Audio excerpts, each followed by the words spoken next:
ये video guys Arshdeep Kaur के लिए है। तो उन्होंने यहाँ पर मुझे इंस्टा पर मैसेज किया था कि ये प्रॉब्लम आ रही है बोलकर स्नैपचैट के ऊपर। तो यहाँ पर मैं आपको इसका सॉल्यूशन बताऊंगा। उन्हें भी मैंने सॉल्यूशन बताया लेकिन उन्हें समझ नहीं आ रहा, तो मैं इसे वीडियो में डिटेल में बताऊंगा। तो इस वीडियो को ज़रा भी स्किप मत कीजिए और ध्यान से देखिएगा। तो यहाँ पर उन्हें कुछ ऐसी प्रॉब्लम आ रही थी, जैसे ही वो रिफ़्रेश करते हैं तो यहाँ पर फेल्ड टू सेंड ऐसा दिखाई देता है। तो यहाँ पर ये बार बार ऐसी ही प्रॉब्लम आती है थी इनको। तो इस वीडियो में आपको बताऊंगा कि कैसे फिक्स करना है। तो इस वीडियो में बने रहिए।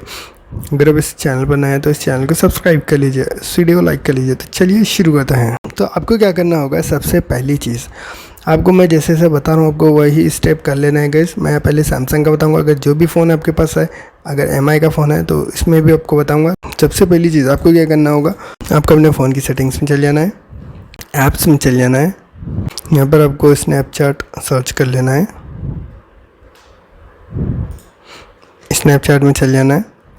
फिर यहाँ पर गाइस आपको ये करना होगा, अब मोबाइल डेटा में जाना है। यहाँ पर आपको alloy background data usage on कर लेना है, बैक आ जाना है, बैटरी में जाना है, ऑलो बैकग्राउंड एक्टिविटी ऑन कर लेना है, ऑप्टिमाइज बैटरी यूसेज में चल जाना है। फिर यहाँ पर आपको स्नैपचैट सर्च कर लेना है, यहाँ पर इस ऑप्शन को बंद कर देना है ताकि बैकग्राउंड में भी ये ऐप्स चलती रहे। इसके बाद बैक आ जाना है, स्टोरेज में जाना है, क्लियर कैच कर लेना है। क्लियर डेटा मत कीजिए, करना चाहते हैं तो आप कर सकते हैं क्लियर डेटा।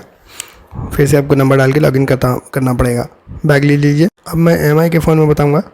एमआई के अंदर भी आपको सेटिंग्स में चल जाना है, फ़ोन की सेटिंग्स में। फिर यहाँ पर आपको ऐप इन्फो में चल जाना है, इसके ऐप इन्फो में चल जाना है। ऐप इन्फो में जाने के बाद यहाँ पर आपको स्टोरेज में जाना है, सिर्फ क्लियर कैच कर लेना है, क्लियर डेटा नहीं करना है गाइस। क्लियर डेटा भी कर सकते हैं, अगर आप करना चाहते हैं तो क्लियर डेटा कर लीजिए, वरना आप सिर्फ क्लियर कैच कीजिए बस। इसके बाद यहाँ पर आपको ऑप्शंस दिखाई देंगे ढेर सारे ऐप इन्फो के अंदर स्नैपचैट के। तो यहाँ पर आपको क्या करना होगा, रेस्ट्रिक्टेड डेटा यूसेज, तो इसके अंदर आपको चल जाना है। जैसे आप रेस्ट्रिक्टेड डेटा यूसेज में जाएंगे तो यहाँ पर सभी यहाँ पर ये ऑन थे, यानी गाइस ये जो डेटा कनेक्शन है ये वाईफाई से भी ना चले, मोबाइल डेटा फॉर सिम 1 से भी नहीं और सिम 2 से भी यहाँ पर रेस्ट्रिक्ट हो जाएगा। यानी ये जो एप्लीकेशन है ये इंटरनेट यूज़ नहीं कर पाएगा वाईफाई से भी, मोबाइल डेटा से, सिम 1 और सिम 2 मोबाइल डेटा से, किसी के भी ज़रिए यहाँ पर इंटरनेट कनेक्शन इस ऐप को ना मिले, ऐसा यहाँ पर ये ऑप्शन होता है। तो इसे आपको अनटिक करना है, 1 2 3 सभी को अनटिक कर देना है, फिर ओके कर लेना है। तो ये गाइस इसीलिए होता है कि ताकि जो इंटरनेट है वो इस ऐप को ना मिले, इसीलिए होता है ये फंक्शन। तो आपको ये समझना होगा और ओके कर लेना है। यहाँ पर आपको ऐसे लिख कर आएगा डोंट अलो, फिर बैक आ जाना है। इसके बाद प्ले स्टोर पे आ जाना है, स्नैपचैट को अपडेट कर लेना होगा। यहाँ से स्नैपचैट को अपडेट करने के बाद आपको अपना इंटरनेट कनेक्शन फास्ट रखना है और फ़ोन को रिस्टार्ट कर लेना है। और एक मरतबा आपको क्या करना होगा गाइस, सेटिंग्स में चल जाना है, आपके जो भी फ़ोन है आपके फ़ोन की सेटिंग्स में चल जाए और यहाँ पर आपको यहाँ पर सर्च करना होगा मोबाइल डेटा ऐप्स।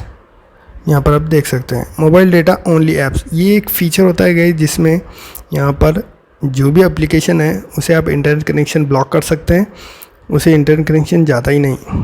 तो आपको ये ऑप्शन देख लेना है या नहीं, जो भी फ़ोन है आपका। यहाँ पर आप देख सकते हैं ये ऑप्शन ऑन है या नहीं देख लेना है, इसे ऑफ़ कर देना होगा। तो आपको ये सेटिंग कर लेना होगा जिससे आपकी प्रॉब्लम सॉल्व हो जाएगी। तो उम्मीद करता हूँ आपको वीडियो अच्छा लगा होगा। अगर वीडियो अच्छा लगा तो लाइक कीजिए, शेयर कीजिए, चैनल को सब्सक्राइब करना के लिए थैंक यू वेरी मच।